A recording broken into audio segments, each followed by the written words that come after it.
You are listening to Let's Be Honest with your host, Just Johnda.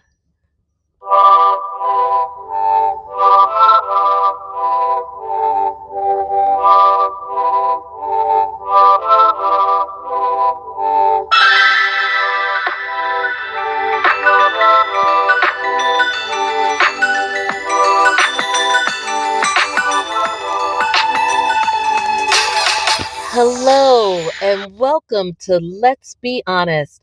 I'm your host, Just Johnda, and tonight I'm going to take a few moments to talk about a topic that's been on my heart for a couple of weeks, especially in light of the fact that we have been doing some shows which will be coming up involving parenting and parenthood. And I've touched briefly during other podcasts about my personal story.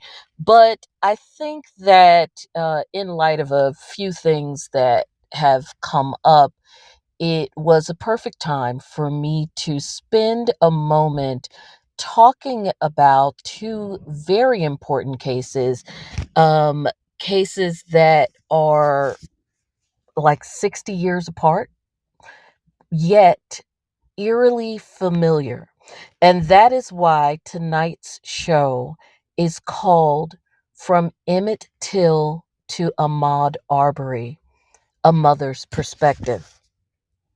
On January 7th, 2022, so a couple of weeks ago, the killers of Ahmaud Arbery, who we've talked about on this show before, the young man who was jogging through the Scintilla Shores development in Brunswick, Georgia, were finally sentenced after being found guilty of his murder.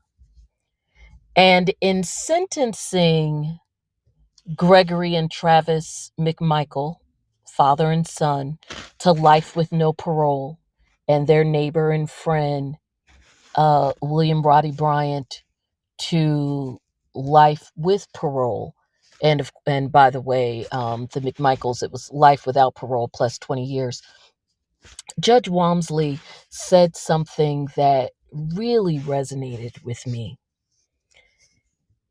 Before pronouncing sentence, he held the courtroom in a moment of silence. And then he continued and said, that moment represents a fraction of the time Ahmaud Arbery was running. He continued on and said, when I thought about this, I thought from a lot of different angles.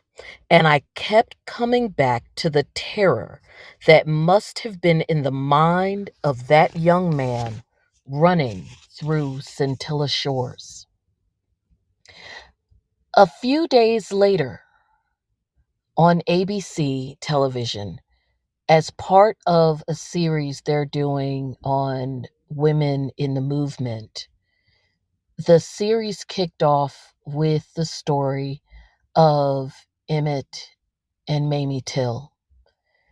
And if you aren't familiar with this story, Emmett Till unfortunately became known and famous, especially in Black households, for something that is so terrifying that no one, not even our fame-hungry world today, would want, because it was a cautionary tale for many in our Black households.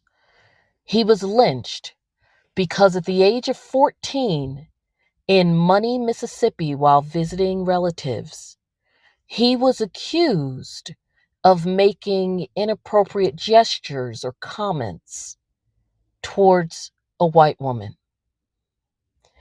And what happened to him can be termed as nothing less but disgusting of the highest order. When two or more, we suspect it was more, everyone does, men then called themselves capturing him, and they beat him until he was recognizable and threw his body away like it was trash. When he was found and when his mother, the very brave Mamie Till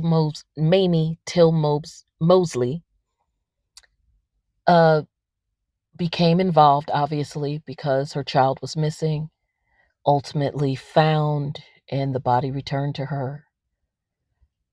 She made a bold decision in a bold statement by deciding that his casket would be open so that the world would be forced to bear witness to the horror that became her son's end, due to the sickness of racism and prejudice and the thread of that permeates this country from its beginnings well through the times of actual slavery bondage to other forms of bondage through Jim Crow, through the time of her son's killing, 70s, 80s, 90s, and even now, when you had the modern lynching of Ahmaud Arbery in Brunswick, Georgia on February 23rd,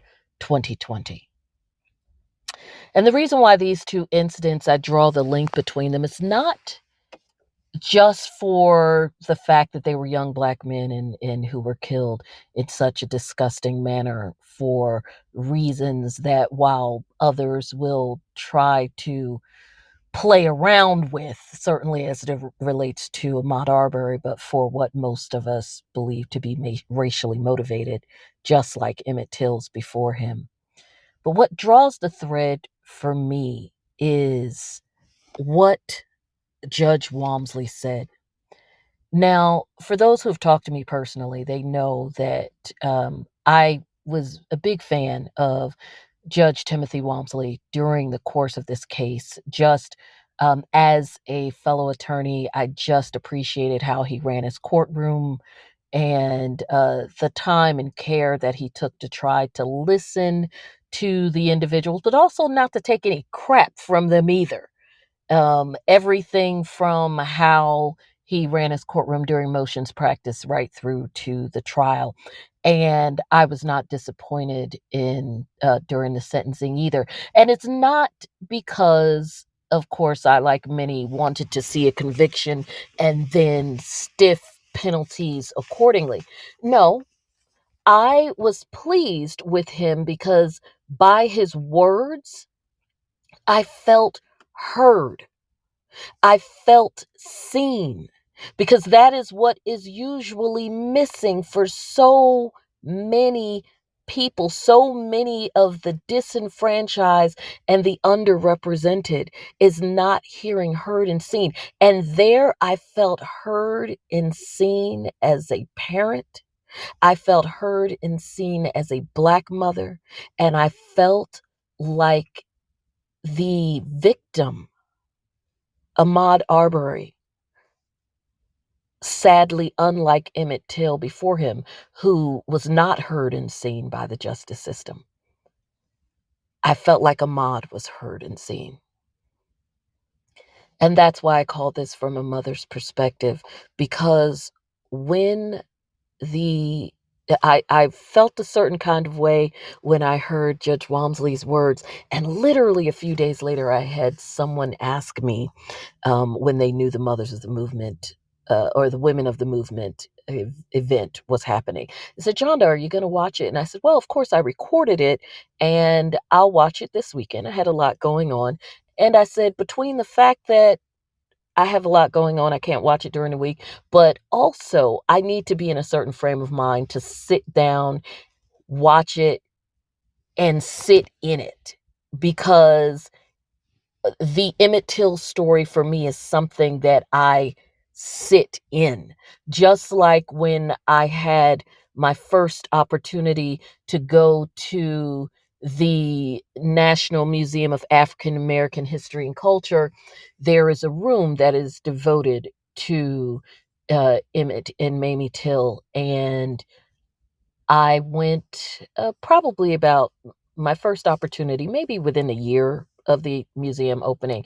So I sat in the exhibit, and I always say, thank God there was the sort of a solarium type room right outside of that exhibit. There's a fountain, and my understanding is that that was very deliberate. It is sort of a waterfall type area with a bench, very serene, because I needed to sit there.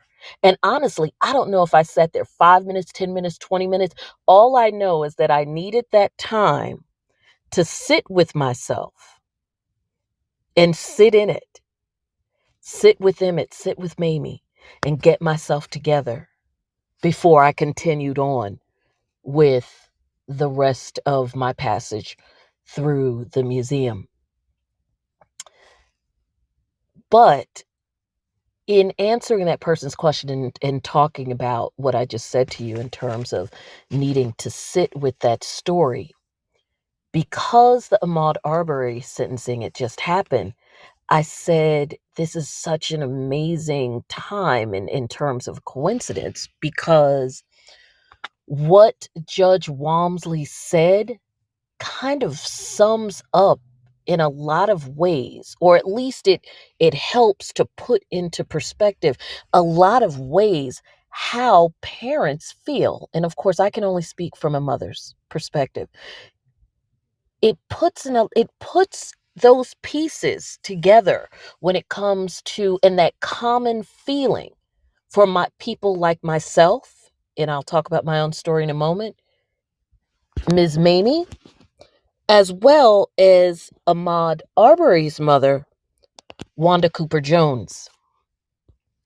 And part of the reason why I said it puts it all together and puts us on common ground is because that feeling, that disturbing feeling of thinking about a young person, your child, and their last moments on the planet being fraught with fear and pain and every possible negative emotion that you could have, is one of the most horrible feelings, next to the actual death of your child, that you can feel. It makes me even think of George Floyd and calling out to his mother.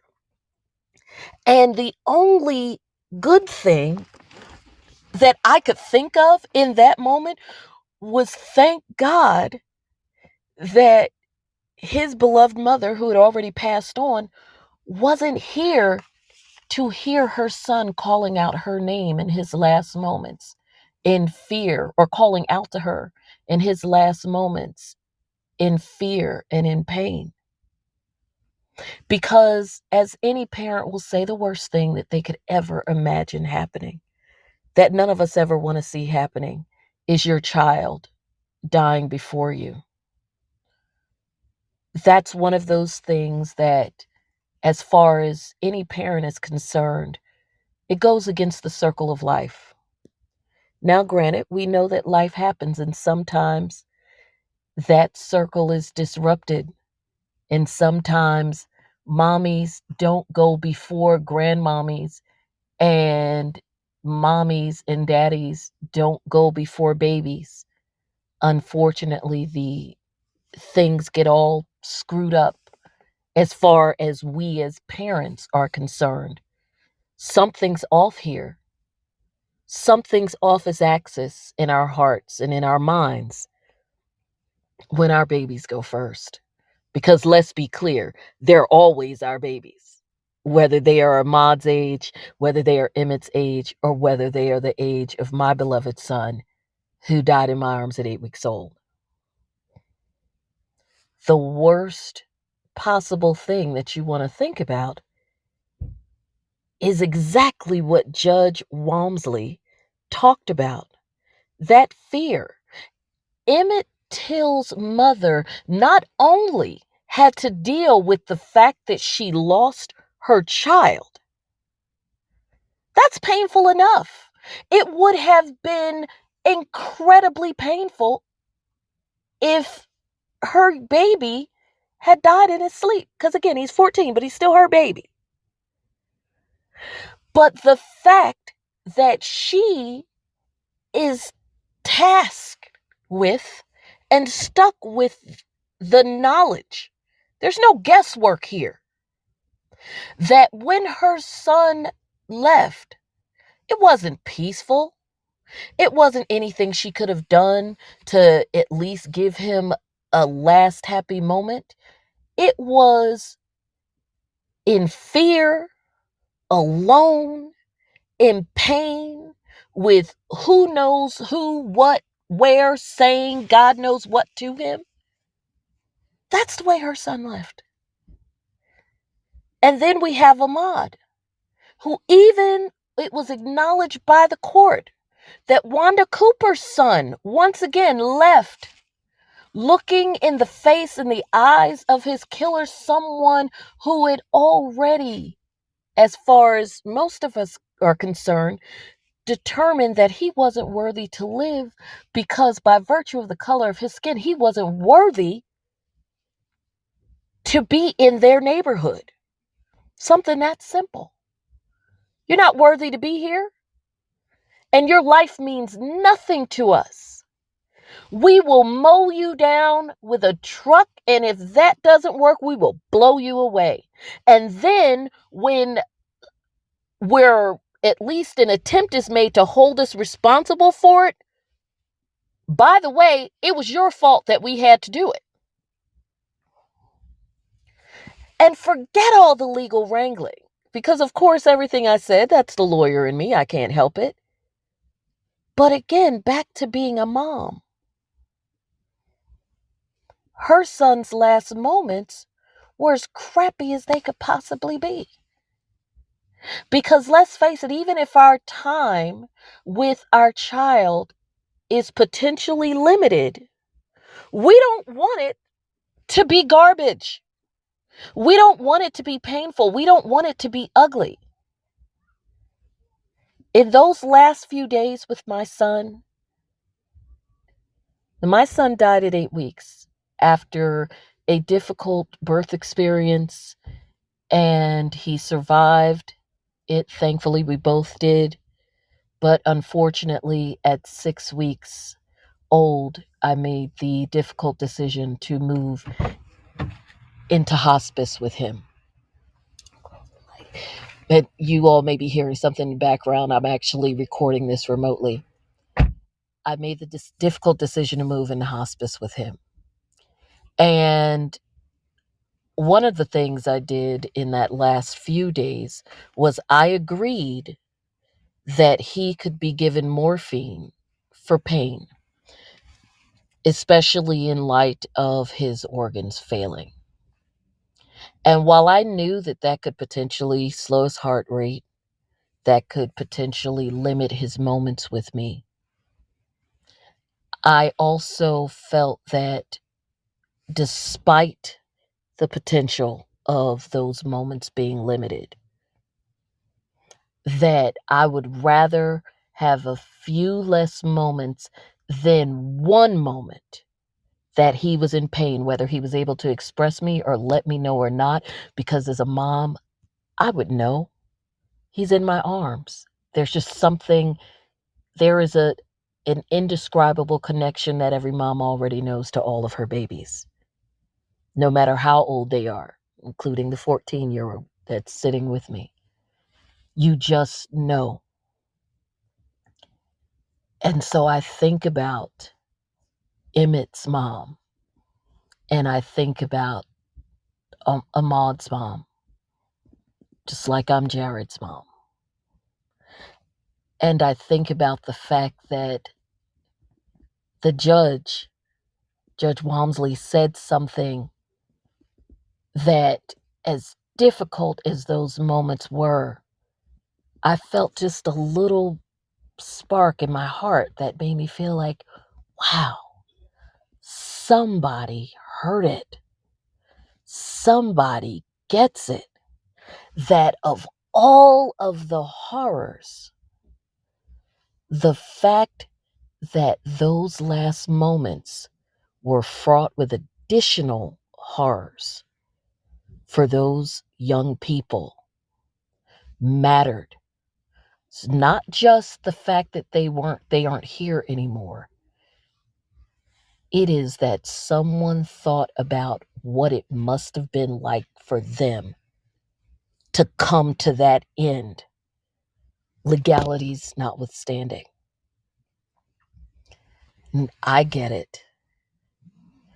And I feel like I hope there was a little bit in that somewhere for Ms. Mamie Till Mosley, that she felt like somebody got it too in hearing those words, however many years later, after her son's killers walked away and after the woman who made that accusation admitted that Emmett didn't do anything.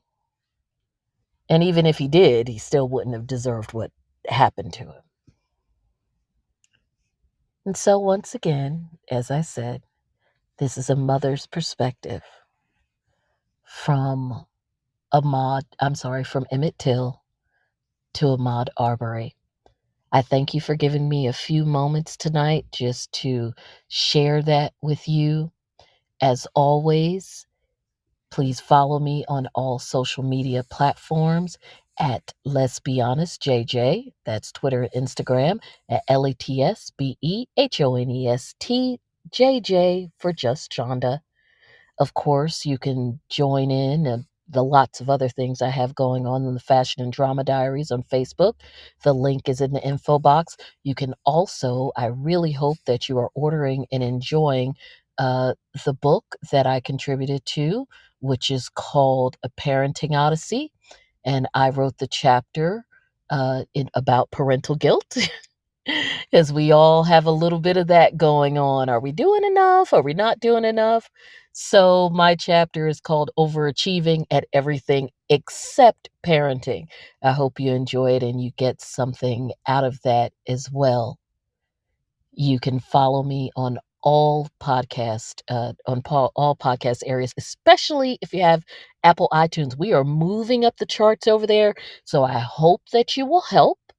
And so if you go over there, you leave me 5 stars, of course, and a review. You can always contact me, especially if you have some information you want to discuss, even some legal issues, or possibly want to talk about issues related to being on the show. I'd love to discuss that with you. Thank you once again. And if you want to talk about it, click about it, link about it, or you just want to see what I have to say about it, let's be honest together. Good night.